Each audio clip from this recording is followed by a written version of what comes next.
Cuando nos referimos a la Escuela Austriaca de Economía, no nos referimos a una institución ubicada en un edificio en Viena, ni nos referimos a la economía austriaca. En cambio, nos referimos a un grupo de personas que se adhieren a una escuela común de pensamiento económico, fundada y desarrollada principalmente por austriacos. Hoy en día, cuando hablamos de economistas, independientemente de su origen, que aplican la metodología y las teorías de la escuela austriaca en la investigación, los llamamos economistas austriacos. Comencemos señalando que la Escuela Austriaca de Economía no es una ideología, sino una forma de pensamiento científico. Los teóricos austriacos nunca pensaron en términos de una suposición ideológica de que el libre mercado es el mejor. Así que tenemos que construir la teoría a su alrededor para integrar esta ideología con el cuerpo general de la ciencia. Por el contrario, Karl Menger, considerado el fundador de la escuela austriaca, experimentó de primera mano el mercado real hablando con empresarios e inversores bursátiles, y esto lo inspiró a desarrollar su teoría de la manera que mejor se adaptaba a la realidad. Gracias a los estudios de los economistas austriacos,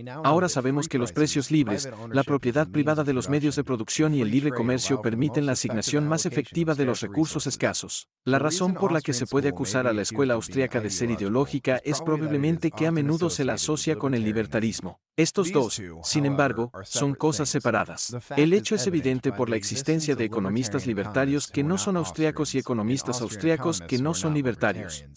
El libertarismo es una filosofía política. La filosofía responde a un tipo diferente de preguntas que la economía. La economía, como escribió Ludwig von Mises, no pregunta qué fines deben desear las personas, sino qué medios deben emplear para lograr los fines deseados.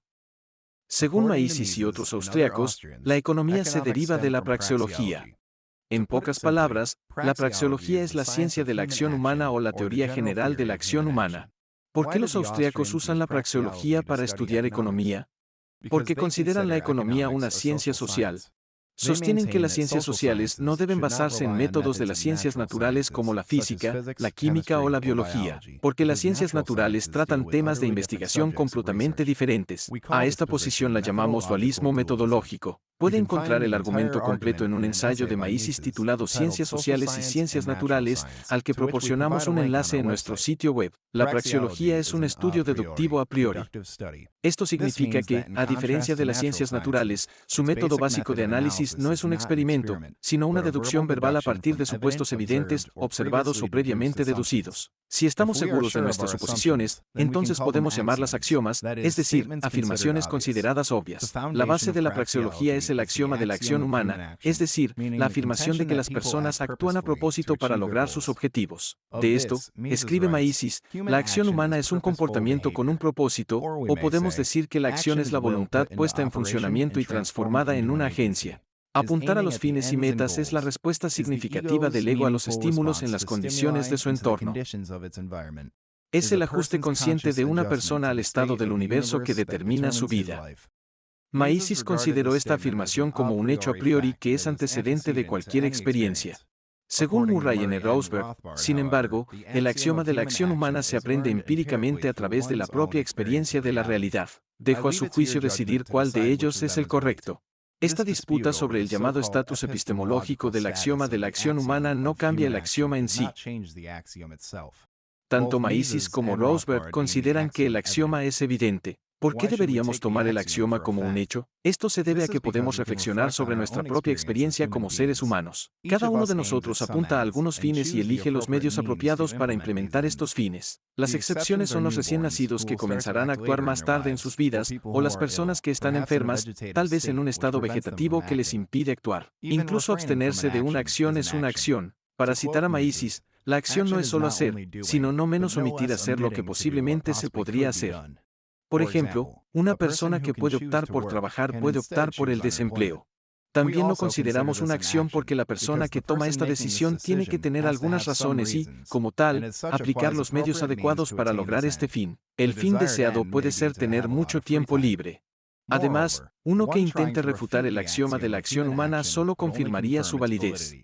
Imagina a un hombre tratando de hacer esto. La refutación del axioma en sí se convierte en su fin y debe elegir los medios apropiados para lograrlo, como escribir un artículo o dar una conferencia al respecto. Al elegir actuar sobre esto, solo confirma la validez del axioma. ¿Ahora vale la pena decir lo que la acción humana no es? El reflejo incondicionado, por ejemplo, no califica para ser acción humana. Cuando un médico actúa y te golpea en la rodilla con un pequeño martillo de goma, tú mismo no actúas en el sentido praxeológico cuando tus piernas reaccionan con una patada, porque no es un comportamiento intencional de tu parte. El reflejo está fuera de tu control. El funcionamiento de sus órganos internos tampoco son acciones. No tienes influencia sobre ellos. Podemos decirlo de esta manera, el comportamiento inconsciente no implica elección. Si bien la acción de entrega tiene que hacerlo, las acciones no deben confundirse con el trabajo ni el esfuerzo. Algunas acciones requieren esfuerzo, otras no. Cuando un comandante militar emite una orden verbal, actúa aunque requiera poco esfuerzo.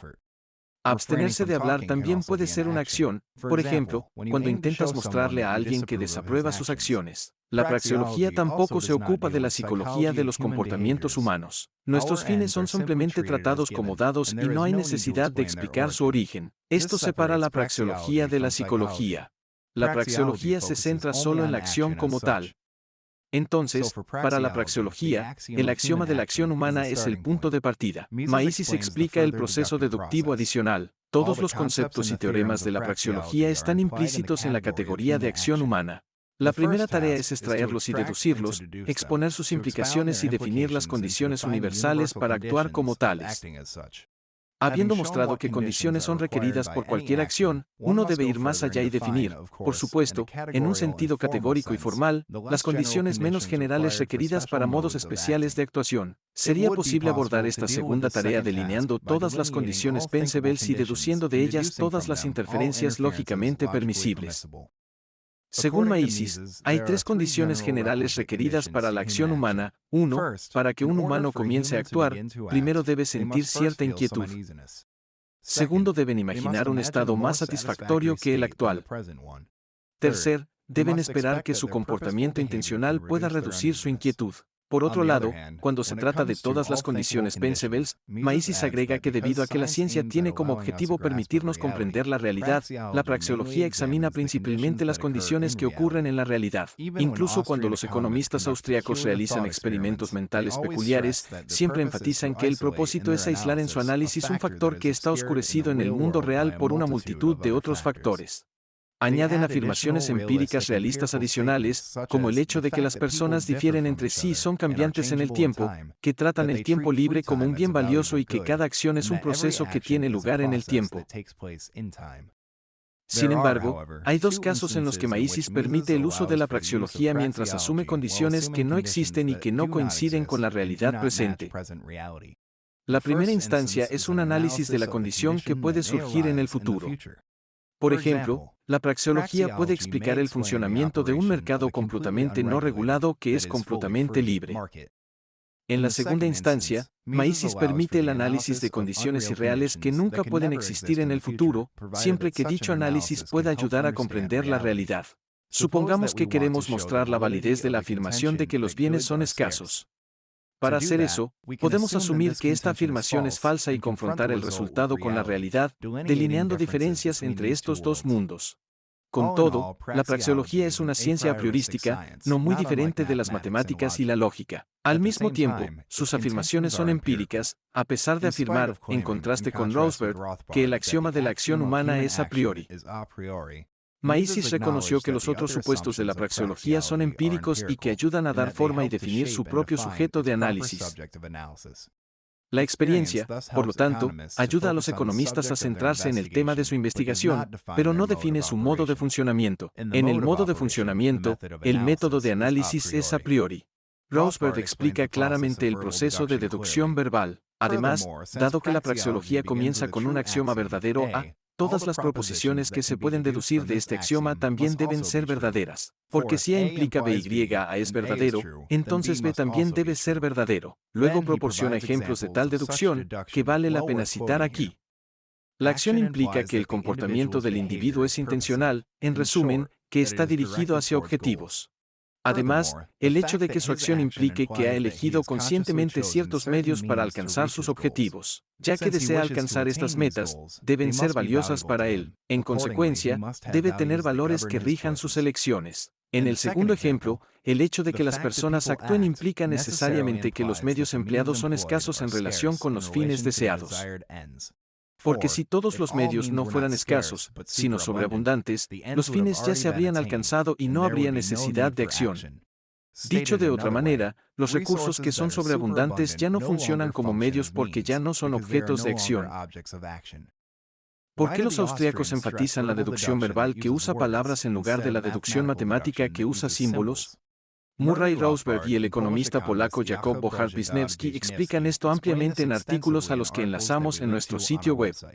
Podemos decir aquí que hay varias razones para el uso de la deducción verbal. Los juicios de valor subjetivos no pueden representarse de manera significativa mediante el uso de funciones o símbolos numéricos simples. Además, los valores económicos son inconmensurables y tienden a cambiar con el paso del tiempo. Y, por último, la representación matemática de la deducción lógica solo resultaría en una simplificación excesiva y empobrecería su contenido. Más sobre esto en los artículos antes mencionados. Porque los austríacos piensan que la economía es ciencia no puede ser experimental, principalmente porque en economía no hay relaciones numéricas fijas entre valores. También es imposible aislar factores de mercado específicos que deseemos examinar mientras otras cosas permanecen sin cambios. No hay forma de poner a la sociedad en condiciones de laboratorio para recrear a fondo un experimento. Como escribe Maísis, si un estadístico determina que el aumento del 10% en el suministro de papas en Atlantis en un momento definido fue seguido por una caída del 8% en el precio, no establece nada sobre lo que sucedió o lo que puede suceder con un cambio en el suministro de papas en otro país o en otro momento. No ha medido la elasticidad de la demanda de patatas. Ha establecido un hecho histórico único e individual. Otro ejemplo recientemente celebrado es la introducción del salario mínimo en Alemania. Según la teoría, cuando el precio de un bien aumenta, en igualdad de condiciones, la demanda del bien cae. En este caso, el salario es el precio, por lo que su aumento debe significar una caída en el empleo. Ahora, después de un tiempo desde la introducción del salario mínimo, algunos observadores expresaron sus opiniones de que los economistas estaban equivocados porque, además de no haber una caída en el empleo, en realidad había una caída en el desempleo. ¿Tal evidencia empírica prueba que la teoría es errónea? Por supuesto que no. En primer lugar, durante el primer día de la introducción del salario mínimo en Alemania, la suposición de que otras cosas son iguales se volvió falsa porque algunos factores han cambiado. Hay numerosos factores diversos que afectan el empleo. No es demasiado difícil imaginar, por ejemplo, que Alemania, además de la introducción del salario mínimo en sí, podría agregar a la mezcla algunas condiciones favorables para las empresas que atrajeron nuevas inversiones o ayudaron a crear nuevos buques de propiedad exclusiva. A lo largo de un año, podrían haber sucedido cientos de cosas que afectarían el empleo de manera positiva o negativa. La teoría sigue siendo válida, y aunque podemos decir con certeza que el aumento del salario mínimo reduce el empleo, no podemos decir que sea el único factor. Todavía podemos decir que si no se hubiera introducido el salario mínimo, el desempleo caería aún más bajo. Como bien dijo Jakub Wisniewski, el método de la praxeología no consiste en comparar el estado del mundo antes de que ocurriera una acción determinada con el estado del mundo después de que ocurriera.